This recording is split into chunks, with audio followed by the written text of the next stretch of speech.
কিরে এত ধোয়া? এই কিসের ভিতরে যেতেছে আমি?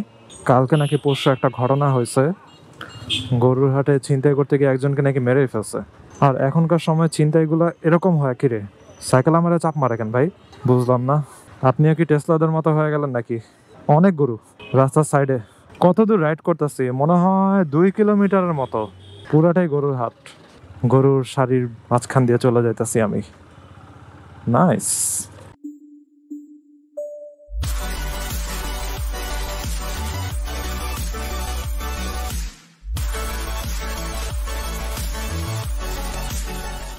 এই what is going on?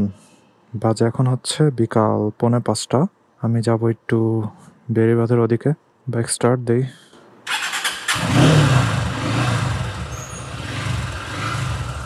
Kick start দিলাম না, কারণ আজকে দিনের বেলাতে জাস্ট একটা রাইডে আমি 63.5 কিলোমিটার চালাইছি।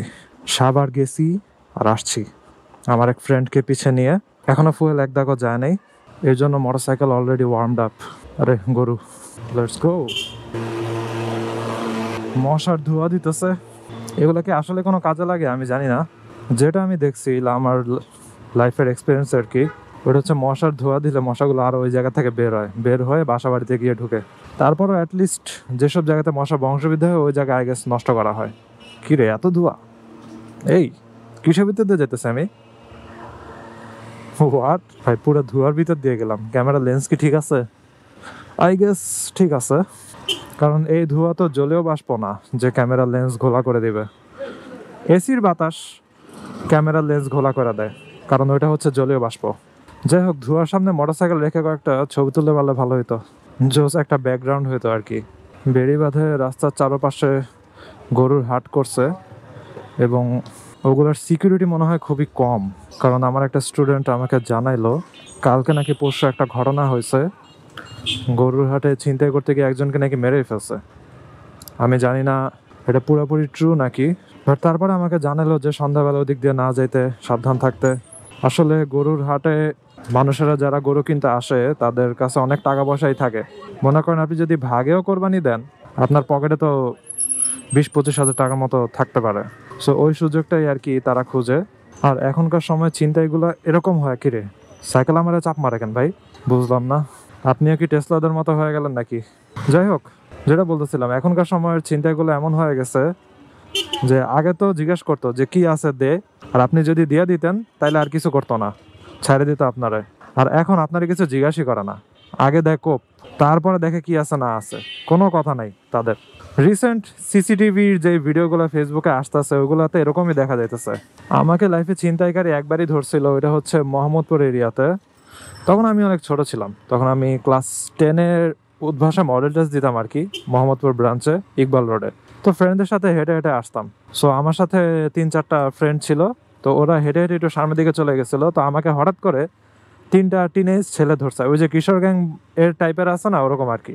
তোরা হঠাৎ করে আমাকে ধরছে, আমাকে যাইতে দিতেছে না, উল্টা পাল্টা কি যেন বলতেছে, আর বলতেছে কি আছে তোর কাছে। তারপর আমি বলতেছি যে হ্যাঁ কি বলতেছেন। পরে ওরা বলে যে তুই কোন জায়গার? আমি বলছি আমি তো এখানে রে, ওই যে আমার আঙ্কেলের দোকান। আর ওই যে আমার সাথে যে পোলাপান গুলো ছিল ওরাও তখন হচ্ছে পিছনে ফিরে তাকাইছে, এদিকে আসছে। পরে ওরা বুঝছে যে আমি একা না, এবং যেহেতু বলছে আমার আঙ্কেলের দোকান এটাই, ওরা ভাবছে আমি স্থানীয়, কিন্তু আমি আসলে স্থানীয় না, আমি তো ধানমন্ডি এলাকার। যাই হোক, এই কথা শুনে ওরা আবার নিজেদের মতো চলে গেছে। যদি বলতাম যে ভাই ভাই ভাই প্লিজ ছেড়ে দেন ছেড়ে দেন ছেড়ে দেন, এরকম যদি বলতাম তাইলে আরো বেশি করে ধরতো ওরা। তারপরও যদি কখনো ধরে এবং মনে হয় যে আপনার ক্ষতি করার ট্রাই করবে, তখন ভুলেও ডিফেন্ড করার দরকার নাই। বাট এখন আর কি কোনো কিছু বলেও না, কোনো ইন্ট্রোডাকশনও তারা দেয় না। উইদাউট এনি ইন্ট্রোডাকশন আগে আপনার ক্ষতি করে, তারপরে আপনার জিনিস নেয়। খুবই বেপরোয়া লেভেলের হয়ে গেছে এখনকার এই ছিনতাইকারীগুলা। যাই হোক, এখন বেড়িবাঁধের দিকে উঠবো। রাস্তার পাশে অনেক গরু দেখবেন আজকে, এই সাইডের হাটটাও আপনাদের দেখা হয়ে যাবে। আর বেড়িবাঁধ দিয়ে সোজা গেলে তো হইতেছে গাবতলির হাট। 1-2 দিন পরেই রাস্তা পুরো জ্যাম হয়ে যাবে, কারণ সব গরু এদিক দিয়ে হাঁটা নিয়ে আসবে। ওই রে, টেসলা তো একদম মুখোমুখি সংঘর্ষ করতে আসছে আমার দিকে। মুখোমুখি, ওই যে ফেসবুকে একটা ভিডিও আসে না, সংঘর্ষের বদলে বলে ধংঘর্ষ, তো মুখোমুখি ধংঘর্ষ করার জন্য একদম ছুটে আসছে টেসলা আমার দিকে। যাই হোক, লেটস রাইড।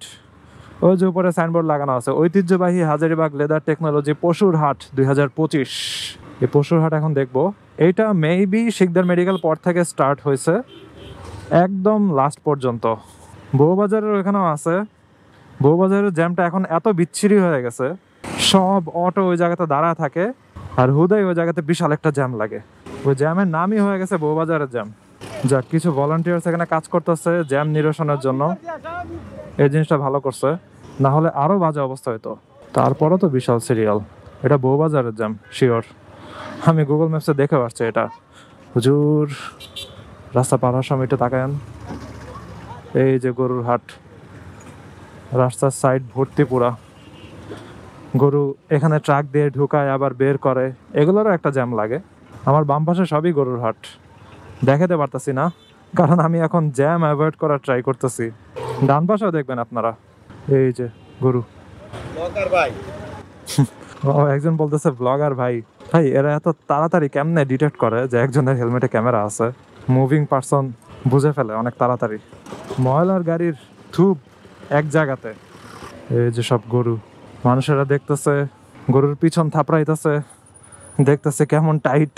অনেক মানুষ আসছে যারা গাবতলীতে যাবে না আর কি, অথবা গাবতলী যাওয়ার আগে যারা একটু দেখতে চাইতেছে যে কি অবস্থা হাটের, তারাই এদিকে আসতেছে। হাজারীবাগের স্থানীয়রা, পুরান ঢাকার মানুষেরাও এই রাস্তা দিয়ে যাইতেছে আর দেখতেছে। অনেক সময় মনে করেন টার্গেট আছে গাবতলীতে গরু কিনতে যাবে, ওই যাইতে যাইতে এই রাস্তাতেই কিনা ফেলায়, এরকম আমি অনেক দেখছি। এবং আমার আব্বুই একবার এরকম কাজ করছিল, যাবে গাবতলীর হাটে না কই জানি, যাওয়ার আগে এখন তার এক ফ্রেন্ড বলতেছে যে চলেন তো তালতলা একটু দেখে আসি, পরে তালতলাতে জাস্ট দেখতে গেছে গরু, ওইখানে কিনা ফেলাইছে। এরকম সিচুয়েশন হয় আর কি, এই যে সিরিয়াল। আর এখন তো অনেক গরু হয়েছে, এই যে ডান দিকেও গরু আর গরু, দুই সাইডে গরু, তাদের মাঝখানে টেসলা, তাদের মাঝখানে আমি। এই গরুটা তো ভালোই, একটু লাল টাইপের, আর গরুর সাইজটাও ভালো, লম্বা গরু। এখন তো অনেক ধরনের ব্রিড বের হয়েছে, আগে কিছু কিছু চিনতাম, এখন কিছুই চিনি না। এই রে গোবরের উপর দিয়ে যাইতেছি, বৃষ্টি পড়লে তো গোবর আর কাদা সব একাকার হয়ে যাবে। এখানে একটু ছোট সাইজের গুলো আছে, এটা হচ্ছে অস্ট্রেলিয়ান। এখানে গরুগুলো সুন্দর, বড় বড় অনেক গরু এক রাস্তাতে, এটাও সুন্দর। লাল আর কালো গরু ছোটবেলা থেকে আমার ভালো লাগতো, ওগুলোর দামও বেশি হয়। ডান দিকেও হাট করছে অনেক ডিপ পর্যন্ত। যাক, ফাইনালি একটু জ্যাম মুক্ত রাস্তা পাইলাম, হয়তো 50 মিটার 100 মিটারের জন্য, তারপরও দ্যাটস আ রিলিফ। ওই যে ভাই, এখানে দেখি ওই যে পেট্রোল পাম্পের সামনে জায়গা দখল হয়ে গেছে গরুর হাট দিয়ে। আমার বামেও আছে, বিশাল বড় জায়গা নিচ্ছে তো। হাসিল ঘর 5, হাসিল ঘর অনেকগুলো করছে। ট্রাকের পিছে কয়টা উঠছে? 5টা। ওকে, অনেক মানুষ, মানুষ আর গরু সব কিছুতে একাকার হয়ে গেছে। রাস্তা তো চিনে যাইতেছে না, আগে রাস্তা কি ছিল আর এখন কি হয়ে গেছে। বিশাল বড় ওয়াইড একটা রাস্তা ছিল, এখন পুরাই গরুর হাট।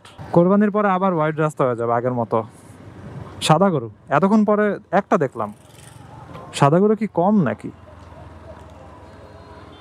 তারা মেবি লাল টাইপের গরু অথবা কালো গরুর ব্রিড বেশি করছে, সাদা গরু খুবই কম দেখতেছি। হাটটা কিন্তু ছোটখাটো বলা যাবে না, রাস্তার সাইডে গরু এরকম জমাইতে জমাইতে অনেকগুলো হয়েছে। সবগুলো যদি একসাথে করে গাবতলী হাটের অর্ধেকের মতো হইতে পারে। অনেক গরু রাস্তার সাইডে। কত দূর রাইড করতেছি, মনে হয় 2 কিলোমিটারের মতো, পুরাটাই গরুর হাট। এই যে একটা সুন্দর লাল গরু, এই কালো গরুটা সুন্দর, তবে বয়স কম মনে হইতেছে শিংয়ের সাইজ দেখে।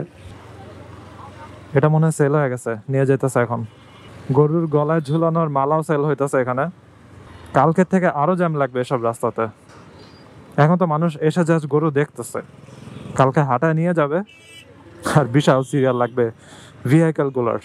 যাই হোক, আজকে জাস্ট আমি চাইছিলাম যে এই রাস্তা দিয়ে যেহেতু যাইতেছি, তো আপনাদেরকে এখানের গরুর হাটটা দেখাই। এই যে সাদা গরু কয়েকটা আসছে, কারণ আমার অলওয়েজ এই গরু দেখতে ভাল লাগে। ছোটবেলাও তো ভাল লাগতো গরুর হাটে ঘুরতে, ফ্রেন্ডদের সাথে অথবা কাজিনদের সাথে গরুর হাটে যাওয়া হতো, গরুর দৌড়ানিও খাইছি একবার।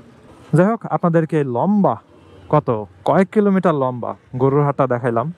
সো আজকের ভিডিও এখানে শেষ করি। I hope you guys like this video and if you are watching for the first time and kindly subscribe. তো নেক্সট মাসে ভালো থাকেন, সাবধানে রাইড করেন, টাটা। গরুর শাড়ির মাঝখান দিয়ে চলে যাইতাছি আমি। Nice. I wake up to a little bit of drool on my pillow, feel like it's gonna be a bad day. Yeah, I'm tired of shit, and the coffee ain't hit yet. Damn, ain't that great.